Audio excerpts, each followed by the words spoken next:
ঢালিউডের জনপ্রিয় অভিনেতা আরিফিন শুভ 2004 সালে মডেলিং দিয়ে যাত্রা শুরু করে বর্তমানে ওটিটি প্ল্যাটফর্ম পর্যন্ত দাপিয়ে বেড়াচ্ছেন। সম্প্রতি বিবিসি বাংলাকে দেয়া এক একান্ত সাক্ষাৎকারে তিনি ক্যারিয়ারের চড়াই উতরাই, ব্যক্তিগত জীবনের বিয়োগান্তক ঘটনা এবং বহুল আলোচিত মুজিব সিনেমা নিয়ে চলা নানা বিতর্কের জবাব দিয়েছেন।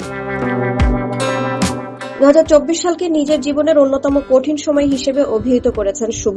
জানান, এই বছরেই তিনি তার সবচেয়ে কাছের মানুষ মাকে হারান। একই সময়ে তার দীর্ঘদিনের বৈবাহিক জীবনেরও ইতি ঘটে। 5 আগস্টের রাজনৈতিক পট পরিবর্তনের পর শুভ এক ধরনের মিডিয়া ট্রায়ালের শিকার হন বলেও দাবি করেন। শেখ মুজিবুর রহমানের বায়োপিকে অভিনয়ের জন্য মাত্র $1 পারিশ্রমিক নিয়ে আলোচনায় এসেছিলেন শুভ।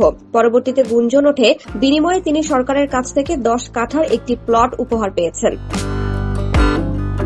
এ বিষয়ে শুভ বলেন, আমাকে কোনো জমি দেয়া হয়নি, আমি কেবল আবেদন করেছিলাম, যা আরো 151 জন শিল্পী করেছিলেন। $1 নিয়েছিলাম বাবার মুক্তিযোদ্ধা পরিচয়ের প্রতি আবেগ থেকে, আর আবেদনটি ছিল ভবিষ্যতের নিরাপত্তার জন্য। কিন্তু সেই জমির কোনো রেজিস্ট্রেশন হয়নি, আমি সেখানে যাইওনি। তিনি বলেন, রাজনীতিতে আমার জ্ঞান অত্যন্ত সীমিত। আমার মনে হয় মুজিব সিনেমায় অভিনয় করার কারণেই আমাকে টার্গেট করা হয়েছিল, কিন্তু আমি সারা জীবন অভিনয়ই করেছি। আমাকে কেউ কখনো রাজনৈতিক কোনো কিছুর সাথে প্রমাণ করতে পারবে না। এই কঠিন সময়ে সহকর্মীদের পাশে না পাওয়াকে তিনি ইতিবাচকভাবে দেখছেন, কারণ এর মাধ্যমে তিনি আসল মানুষদের চিনতে পেরেছেন। নিজের জীবনের লড়াইয়ের অনুপ্রেরণা হিসেবে মাকেই দেখছেন এই অভিনেতা।